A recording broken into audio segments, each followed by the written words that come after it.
If you live in the Netherlands, then congratulations, because in addition to decriminalized marijuana and legal prostitution, you now have the Church of the Flying Spaghetti Monster as an official state-recognized religion.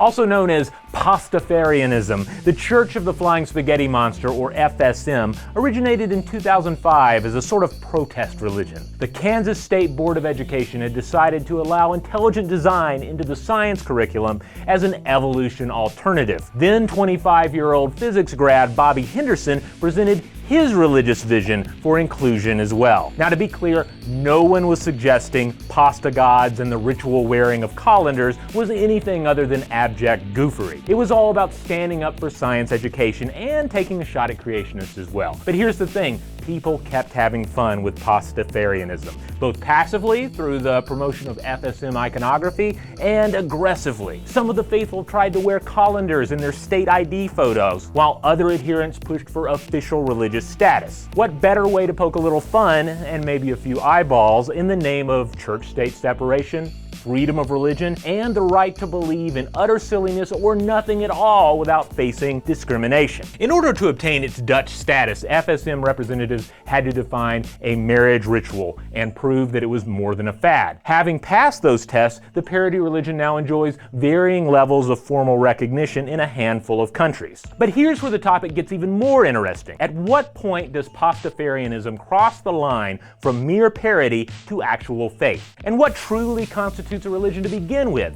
Does it need to feature a god? Does it have to be old? The Church of Scientology boasts neither of those things, and it enjoys official recognition as a religion in several countries, including the US. Various new religious movements, from the Church of Latter-day Saints to Falun Gong, force us to reconsider our definitions. And then we have to consider a host of so-called fiction-based religions as well. We're talking Jediism, Dudeism, the Church of All Worlds, and Tolkien-esque neo-paganism. These religions draw inspiration from fictional narratives that don't claim adherence to actual reality. They're what sociologist Adam Posami refers to as hyper-real religions. In Carol M. Cusack's book, Invented Religions, Imagination, Fiction, and Faith, she posits that, let's say, overtly invented religions such as these demonstrate that what meaning-hungry humans really want is a powerful narrative, particularly one in which unseen agents affect causality in our world and in our lives. So what if the narrative features historical figures, mythological heroes, or just some guy with a lightsaber? Because ultimately, does a Christian have to believe absolutely that a guy named Noah built an ark? If I have "Fear is the Mind Killer" tattooed on my chest, does it matter that I'm gaining personal strength from a fictional sci-fi future full of sandworms? And finally,